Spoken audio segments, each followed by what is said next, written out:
Buteyko breathing, which is spelled, make sure I'm slightly dyslexic, Buteyko breath. I did put some links on this before. I'll put some links below so you can do your own research on it. This, as opposed to, let's say, Wim Hof, is teaching your body how to operate on a less vast breath.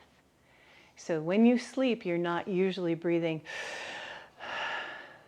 But if you have sleep apnea, your body is forgetting how to not forgetting, your body is not utilizing your shallow breath. Shallow meaning still using the diaphragm, just not filling the lungs so intensely.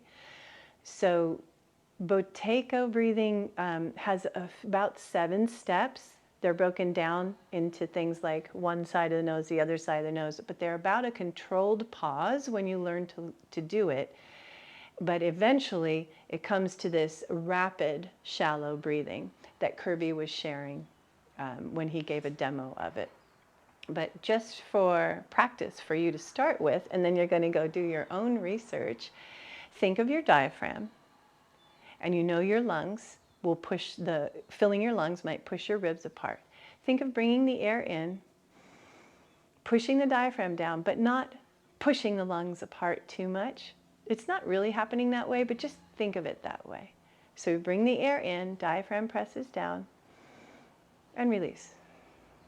In and release. So it's a shallow breath, but it still uses a diaphragm. And the thing that I like to remember about this is when you watch a baby sleep, a healthy baby sleeping, their diaphragm is moving. They're not breathing. And they're not breathing. They're breathing a shallow, healthy breath, meaning the diaphragm is working while they're breathing. And they're usually breathing through the nose unless there's a blockage or something else is wrong. So you're practicing breathing like that, breathing in through the nose, pushing on the diaphragm, and release. Breathing in through the nose, pushing on the diaphragm, and release.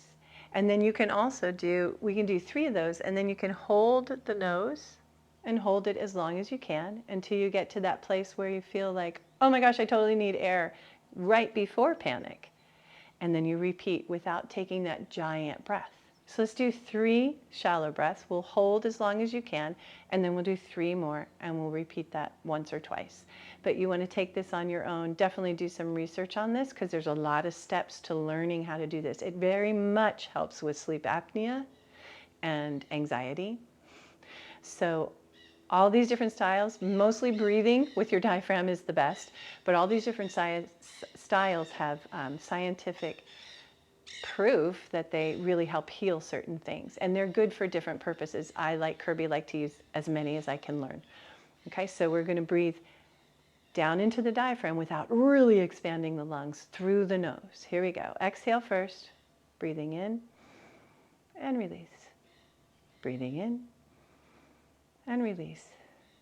In, release. Hold. Hold the exhale. Hold as long as you can.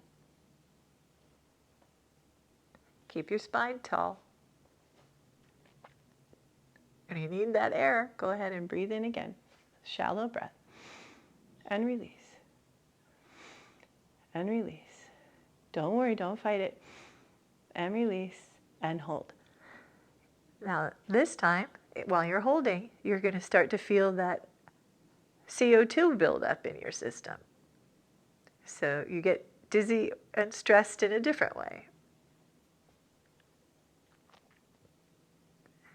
And repeat, breathing in shallow. I know you're tempted to go big, don't. 1 more. And hold.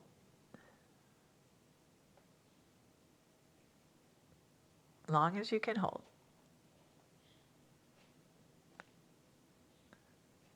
And then just breathe normally. So that is not even close to the beginning of Buteyko breathing, but it's the mindset you have to have. You want to think of pushing on the diaphragm, not breathing here. That sets your nervous system into something else. Breathing in the diaphragm keeps your nervous system in the happy place, the rest and digest. But it's not a full big lung expanse. And then Kirby had done it very quickly, which is later on when you really master how you use your nose.